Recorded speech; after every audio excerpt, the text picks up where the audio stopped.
La TVCRA est au cœur des préoccupations des gens d'ici depuis plus de 45 ans.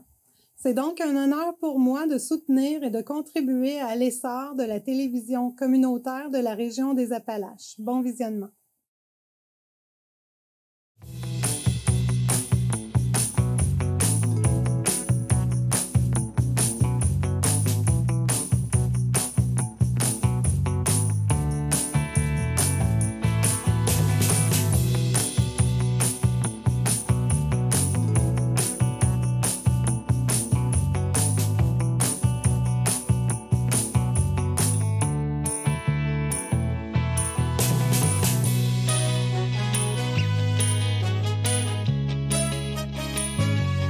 Madame, Monsieur, bienvenue à votre émission habituelle d'information Appalaches en quelques mots. La Société de développement économique de la région de Thetford a rassemblé récemment des acteurs économiques et des dirigeants d'entreprises de la MRC des Appalaches lors d'une journée exceptionnelle consacrée à la prospective économique et socio-écologique à l'horizon 2040.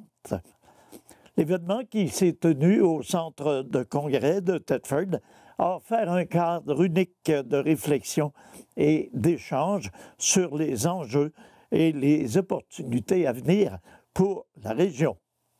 Sous le thème « L'histoire de l'Homo economicus », les participants ont pu explorer les grandes tendances économiques mondiales, québécoises et régionales qui façonneront l'avenir. À travers les conférences inspirantes et des discussions enrichissantes, les experts invités ont mis en lumière les défis et les stratégies permettant aux entreprises locales de s'adapter aux transformations économiques, environnementales et sociétales des prochaines décennies. Madame Vicky Lachance, directrice du service aux entreprises à la Société de développement économique de la région de Thetford, a mentionné que cette journée a été une occasion précieuse de rassembler notre communauté d'affaires afin de mieux anticiper l'avenir et de préparer le développement économique durable de notre territoire. TVCRA était sur place et voici le reportage que notre équipe vous a rapporté. Alors, nous nous trouvons aujourd'hui au centre de congrès de Thetford, où s'est tenue une journée de formation organisée par la Société de développement économique de la région de Thetford, en collaboration avec le cabinet Conseil Coboum, intitulé « L'histoire de l'Homo economicus, prospective économique et sociologique mondiale, québécoise et régionale pour la MRC des Appalaches à l'horizon 2040 ». Sur place, nous rencontrons M. Éric Lavergne et M. Ludovic Beauregard, qui sont directeurs généraux et de la SDE et de la MRC et commissaires à l'économie circulaire à la SDE. Cette journée était destinée, finalement, à l'ensemble des acteurs économiques et des dirigeants d'entreprises de la MRC des Appalaches. Je pense qu'on peut considérer que ça a été un succès. Tout à fait. Ça nous a permis là, de partager des enjeux qui vont nous influencer dans notre quotidien d'entrepreneurs, dans notre quotidien de développeurs de cette région-là. Puis c'est important d'avoir la même information puis de savoir où on va aller puis comment on va le faire. Tout à fait d'accord. Puis, tu sais, on était, je dirais pas inquiets, mais on était curieux de voir comment que les acteurs allaient réagir. Ce qui a été dit aujourd'hui, c'est la vérité. Il y a certains secteurs qui vont peut-être être plus touchés par les prospectives qui s'en viennent au Québec, mais nous, on est chanceux en région. On s'est rendu compte qu'on a des actifs stratégiques majeurs qui vont nous permettre de se démarquer puis de tirer notre épingle du jeu. Quelle était l'importance de tenir cette journée de formation, finalement? Bien, comme je l'ai dit, l'importance de partager un portrait pour faire les bons choix, comme région, puis aussi comme entreprise. Alors, les enjeux énergétiques, les enjeux climatiques, les enjeux de mondialisation, etc., vont tous nous rattraper dans notre quotidien. Alors, comment on enligne notre développement? C'est un peu ça qu'on a partagé aujourd'hui. Puis l'importance, justement, de ce qui a été partagé, c'est que ça va nous aider à mieux enligner notre plan stratégique justement pour 2040 en sachant d'avance quelques irritants, disons, qui sont devant nous dans les années à venir. Quel impact pensez-vous que ça va avoir sur les gens qui ont suivi la formation? Bien, je pense que ça a brassé des choses chez les gens. Les gens ont été surpris là, du portrait qu'on leur a présenté, mais en même temps, tout le monde est sorti avec le désir de faire la différence et de faire les bons choix. Fait que je pense que ça a été, somme toute, mobilisant. Exactement. Un de nos actifs stratégiques, c'est ça, c'est que la région se tient ensemble. Puis ce qui est ressorti aujourd'hui, c'est qu'on s'est tous rendu compte qu'on avait quelque chose d'unique dans la région, puis ça l'a soudé les gens ensemble. Quels ont été, selon vous, les éléments les plus révélateurs de cette formation? En fait, que les enjeux énergétiques sont beaucoup plus importants qu'on peut le penser, là. Notamment la question des énergies fossiles, le besoin d'énergie renouvelable, mais la rareté, puis toute la question des ressources naturelles. Puis c'est là que notre région vient se positionner parce qu'on a déjà extrait des ressources naturelles, puis il en reste. Fait qu'on va être capable, si on fait les bons choix, de les réintégrer dans le système économique, donc créer de la valeur pour nos territoires. Bien, je pense que Rick m'a vraiment mis le doigt dessus. Là. C'est exactement ça. Puis à chaque fois qu'on nous présentait des enjeux, bien, on se rendait compte qu'on avait la solution sur le territoire. Est-ce que cette formation a transformé en quelque sorte votre vision de la MRC et son avenir? Ça a transformé ma compréhension des enjeux globaux. Puis c'est un jalon de plus vers la construction d'une belle synergie entre les acteurs. Puis ça, je suis toujours dans l'esprit du chaque pas est important. Puis aujourd'hui, on a franchi un pas vers la concertation puis la mobilisation. Moi, ça ne l'a pas changé, ça l'a confirmé, en fait. Pour les raisons qu'on mentionnait, là, ça l'a confirmé que ce qu'on est en train de faire, on est sur la bonne voie. On a les bons actifs stratégiques pour réussir à se démarquer devant ce qui s'en vient. Donc, la MRC va tirer son épingle du jeu. Absolument. Absolument. C'est pas automatique, hein? Il faut le faire, il faut Exact. le travailler. Puis quand il y a des gros changements, il y a des décisions à prendre, il y a des choix à faire. Fait que c'est ça qui est devant nous. Mais si on s'implique puis on s'engage, bien, on a la possibilité de faire la différence. Eh bien, je vous remercie énormément et je vous souhaite une bonne fin de journée. Merci, pareillement. Le 28 février dernier, les membres de l'équipe Thetford du Grand Défi Pierre Lavoie se sont rendus à l'école Saint-Louis et à l'école du Tournesol afin de remettre la somme de 8 302,50 $ à chacune pour un total de 16 605 $. L'an dernier, ces deux mêmes établissements avaient été choisis pour leur projet en lien avec les saines habitudes de vie. C'est donc une somme de près de 25 000 $ qui a été avancée et offerte par l'équipe au bénéfice des jeunes, et ce, sur 2 ans. Les élèves et les membres du personnel, rassemblés dans leur gymnase pour célébrer l'événement en cette veille de relâche, ont reçu messieurs Michel Côté, Jean Roberge, Olivier Leblond et Éric Bugeaud. Ne manquait que M. Martin Leroux qui complète l'équipe. Chef d'équipe, M. Côté a pris un moment pour partager l'aventure vécue avec ses coéquipiers et pour dévoiler le montant du don. La directrice de l'établissement primaire Saint-Louis, Mme Annie Paquette, a pour sa part expliqué aux enfants que le généreux montant serait consacré au projet d'aménagement de la cour d'école. Mme Geneviève Pomerleau, directrice de l'école du Tournesol, a procédé au dévoilement du mur d'escalade financé en partie grâce au montant reçu dans le cadre du Grand Défi Pierre Lavoie. Pour l'équipe Thetford, le fait de rencontrer personnellement les jeunes des milieux où les sommes sont investies fait toute la différence dans leur engagement. M. Michel Côté a déclaré « Nous avons l'occasion de communiquer aux élèves l'importance de saines habitudes de vie et le plaisir des défis relevés en équipe. Plusieurs entreprises de la région ainsi que des donateurs individuels ont permis de soutenir le projet. Les équipes écoles et la grande communauté scolaire du Centre de services scolaires des Appalaches leur en sont grandement reconnaissants.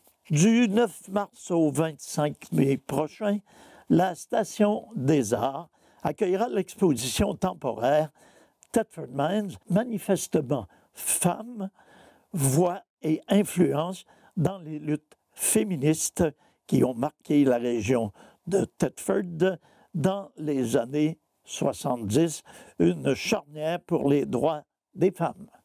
Cette exposition met en lumière les contributions de certaines protagonistes de la communauté.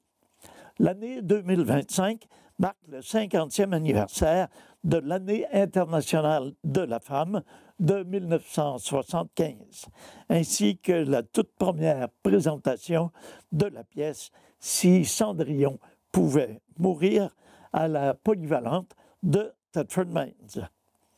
Pour la chargée du projet d'exposition, Mme Sarah Boucher, ce double jalon a servi de point de départ à une grande réflexion sur les luttes féministes de l'époque et leur résonance aujourd'hui. De cette réflexion est née l'idée de présenter une exposition offrant une immersion dans l'histoire des luttes féministes thetfordoises. Le parcours propose 4 sections distinctes qui permettront aux visiteurs d'en apprendre davantage sur le sujet. Ces 4 sections sont le contexte, à savoir le mouvement global qui résonne localement, l'histoire de lutte, les combats féministes à Thetford Mines, l'histoire de vie, plongée dans les expériences personnelles des femmes militantes de l'époque, et finalement, histoire en mouvement, regard sur les acquis des luttes féministes et les défis qui subsistent. Le design de l'exposition s'inspire du décor de la pièce « Si Cendrillon pouvait mourir ». Cette scénographie qui combine références historiques et créativité contemporaine est accessible et permet aux personnes de tout âge de découvrir ou de redécouvrir un pan essentiel de l'histoire féministe locale. Thetford Mines, manifestement femme, est une occasion unique de célébrer l'histoire des luttes féministes tout en réfléchissant aux enjeux actuels. L'exposition est donc accessible du 9 mars au 25 mai 2025 à la Station des Arts. Les heures d'ouverture sont le vendredi de 16h à 20h, ainsi que les samedis et dimanches de 10h à 16h. Pour de plus amples informations, il est possible de visiter le site Internet de la ville de Thetford ou de communiquer avec le service des loisirs et de la culture au 88 335 2981 au poste 305.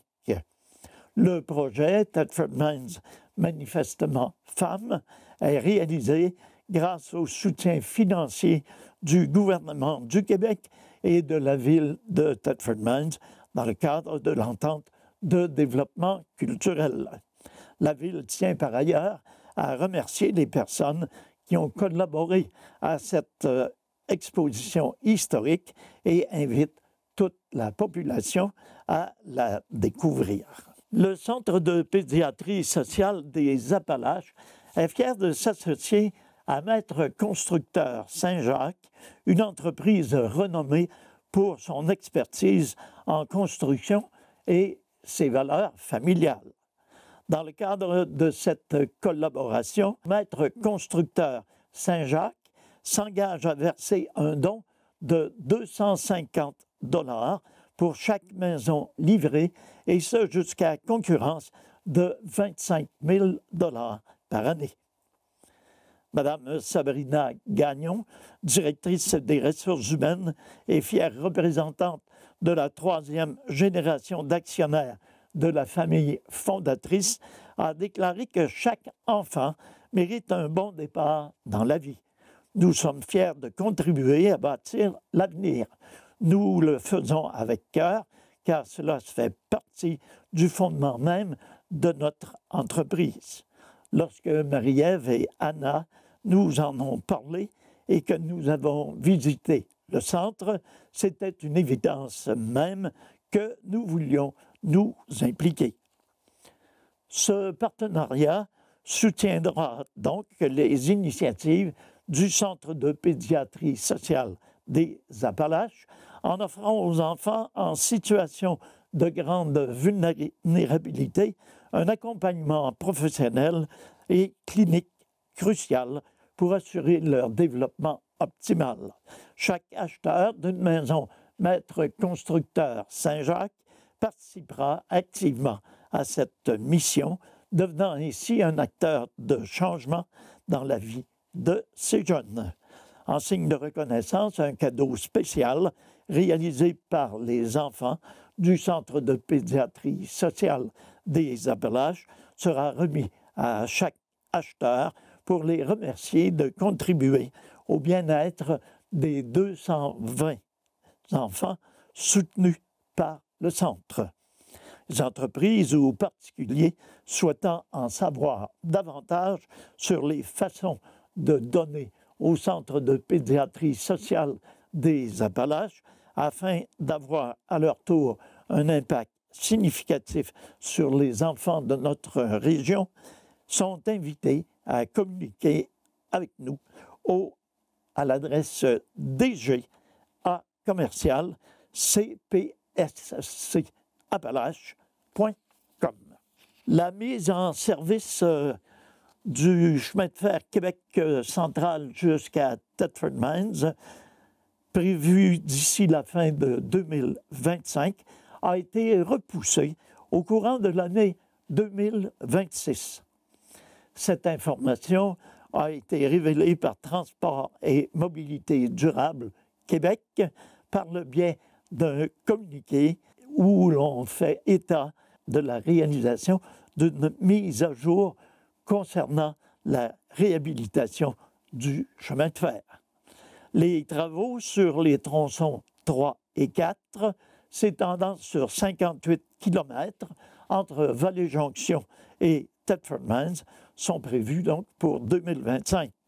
Un premier des 2 appels d'offres vient d'ailleurs d'être lancé à ce sujet pour le tronçon 3.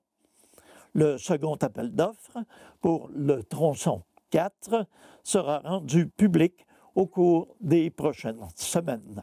Ces travaux, qui incluent 12 ponts ferroviaires, dont l'imposante structure au-dessus de la rivière Chaudière, et 21 ponceaux entre Black Lake et Tring Junction, devraient s'échelonner sur près d'1 an et demi. Le tronçon 2, situé entre Scott et Vallée-Jonction, sera mis en service d'ici la fin de l'année.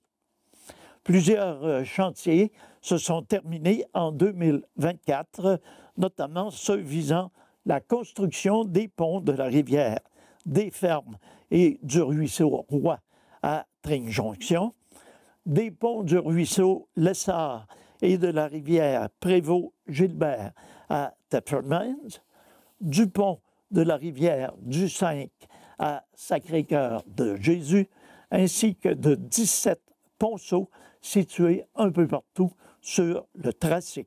Transport et Mobilité durable Québec, par voie de communiqué, a souligné que le projet de réhabilitation du chemin de fer du Québec central offrira une option de remplacement durable au transport de marchandises par camion entre Lévis et Thetford Mines sur une distance de près de 110 km.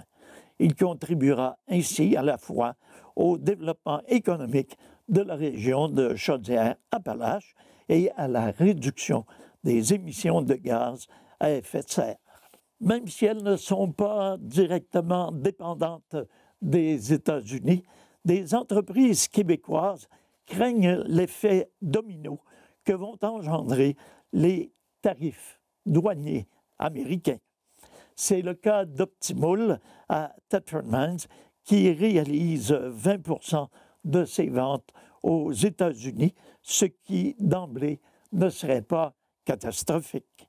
Par contre, ce qui tourmente le président de l'entreprise, M. Serge Fraser, c'est que ces deux usines sont tributaires d'une clientèle canadienne qui exporte à la hauteur de 75 % vers nos voisins du Sud. Si les tarifs restent en vigueur plusieurs mois, je m'attends que ça ne sera pas joli, prévient-il. L'homme d'affaires a également une pensée pour ses homologues ontariens qui vivent déjà l'enfer, puisque plusieurs gagnent leur vie avec les constructeurs de véhicules. Les moulistes comme nous à Windsor, c'est déjà l'hécatombe, d'affirmer sans hésiter M. Fraser. Ils vendent des moules dans le secteur de l'automobile à Détroit. Pour nous, ce n'est pas plaisant, mais pour eux, c'est la catastrophe, a-t-il confié au Journal de Montréal. Alors voilà pour terminer notre bulletin d'information pour cette semaine. Je vous signale la tenue du super souper spaghetti qui célébrera les 30 ans de la Croisée. Or, cet événement aura lieu le 19 mars prochain à 17h à la salle de réception du Club L'Envol, situé au 95 de la 9e rue Nord à Thetford Mines. Cet événement festif sera l'occasion de célébrer le 30e anniversaire de la Croisée, marquant 3 décennies de soutien et d'entraide. Les billets sont en vente dès maintenant à la Croisée. Les tarifs sont les suivants. Adultes, 20 $, enfants 7 à 12 ans, 12 $ et enfants de 6 ans et moins, gratuit. Des prix de présence seront tirés tout au long de la soirée. Des breuvages seront en vente sur place. Et nous vous rappelons que la semaine du biscuit Sourire se tiendra du 27 avril au 4 mai 2025. Les préventes sont ouvertes pour cet événement. Vous pouvez placer vos commandes au 418 335 7611. Alors voilà, c'est ce qui met un terme à notre émission d'information pour cette semaine. C'est Nelson Fecteau qui vous remercie d'avoir été des nôtres. Je vous invite à être là la semaine prochaine pour une émission semblable.